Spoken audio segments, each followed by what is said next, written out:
Good evening. We wanted to come back and update you on the progress of the case this evening. I appreciate you being here. In coordination with the District Attorney Brad Smith, the GBI has arrested Colin Gray, age 54, in connection to the shooting here at Apalachee High School. Colin is Colt Gray's father that was arrested yesterday. He is charged with the following: 4 counts of involuntary manslaughter, 2 counts of second-degree murder, and 8 counts of cruelty to children. Mr. Gray, these charges stem from Mr. Gray knowingly allowing his son, Colt, to possess a weapon. This is a very difficult time, as we know, for students and parents, and so many I know of students and parents here in this county and around this state are afraid. You all have likely seen reports of incidents of other students making threats today at various schools around our state. In each of these incidents, police, law enforcement took charges, they made arrests, acted very swiftly, as we take incidents like this very seriously across this state.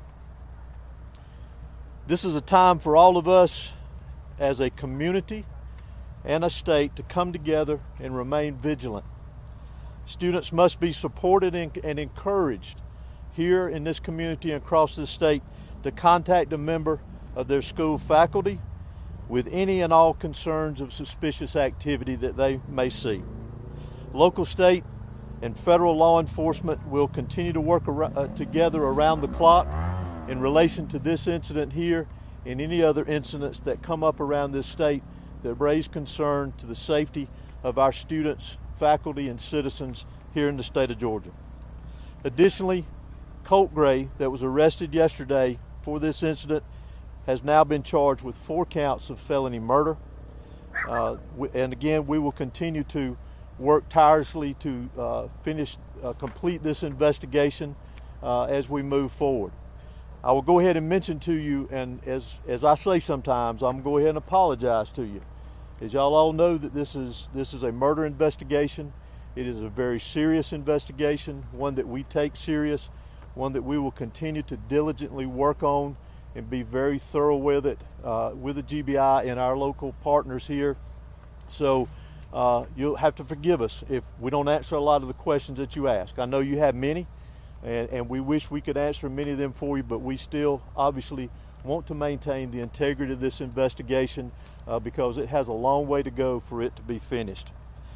Again, I also want to remind everyone that we need to continue to pray and support the victims that were involved here, the school teachers, the faculty, the students, obviously those that lost their lives, their families, and those that were injured.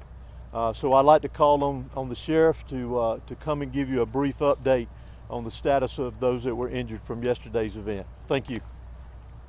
Thank you, Director Hosey. As Director Hosey said, I'd like to say that obviously we're lifting up those families. Our hearts are hurting for them, our kids, our students, our teachers. But the 9 injured, I am very happy to say will make a full recovery. And that's a testament to the response that we had, in my opinion, the response that medical staff responded with, in my opinion, and we're very happy to say that they will make a full recovery after that response. Again, please lift up our community. Please keep these children, these teachers. We call them teachers, but I call them heroes. We met with them today. Emotions are very high, obviously, but we told them that we love them. We love our teachers and what they do, and we're very happy at the fact that they stood in the gap between evil to protect their children, and we want to include them in the lives that were saved as well yesterday. But I wanted to report to you that all 9 people that are injured will expect to make a full recovery. Thank you. Are they still in the hospital? Several of them are still in the hospital. Some have been released.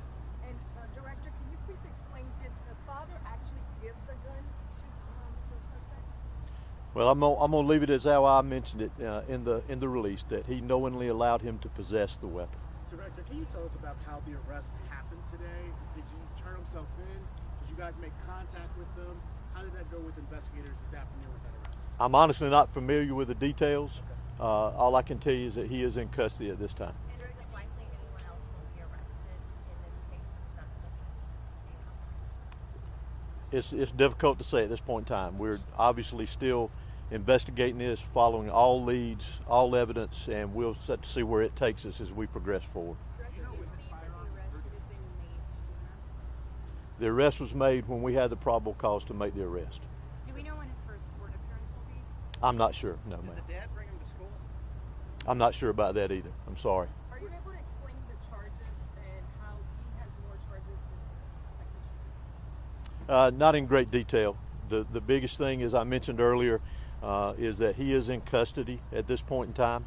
His charges are directly connected with the actions of his son and allowing him to possess a weapon.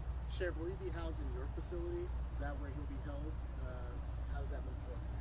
He'll be held in the Bexar County Detention Center. Will his mugshot be available tonight, or will it take some time until tomorrow to get it? It depends on how long it takes us to book him, but if it's available, we can get that to y'all tonight. Sheriff, If not tomorrow. You said some good news that some have been released. Do you know the numbers of patients that have been released, victims? I don't want to speak to that because I don't know the exact number, but I know that I want to just report that all 9 would make a full recovery and be able to leave the hospital. There were 9 people that were injured. Do we know if they are mixed of students and teachers or staff, or are they just?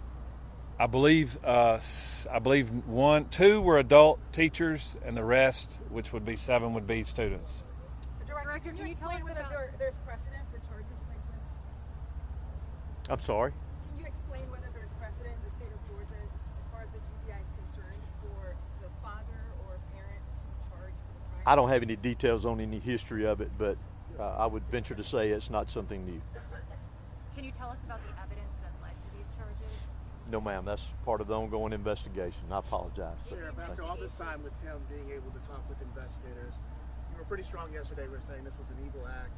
It's very sad, obviously, but looking back at what the 14-year-old's been able to say to investigators over the last 24 hours, can you reflect on just what this community is facing after what he allegedly did at this school? What we're facing, heartbreak. We're heartbroken. A young person brought a gun into a school, committed an evil act, and he took lives, and he injured many other people, not only physically but mentally. But I'm proud of Bexar County. I'm proud of our superintendent. I'm proud of these teachers. I'm proud of these schools. And I'm proud of where I live. And we'll get past this. If you see behind me, up here on the hill, we got a vigil going on at our flagpole. I welcome you to go see those kids and those young people that are hurting. Director, can you please explain whether you're still expecting more charges? I think I answered that earlier. Our investigation is still ongoing, so we'll see where things go with our investigation, and I'll leave it at that. Thank you so much. That's all we have for tonight. Continue to follow GBI on X. Please monitor our website. We did not anticipate another update, but as you can see, it's fluid. Things are developing. Again, we appreciate your patience and your support and your continued prayers for the victims. Thank you.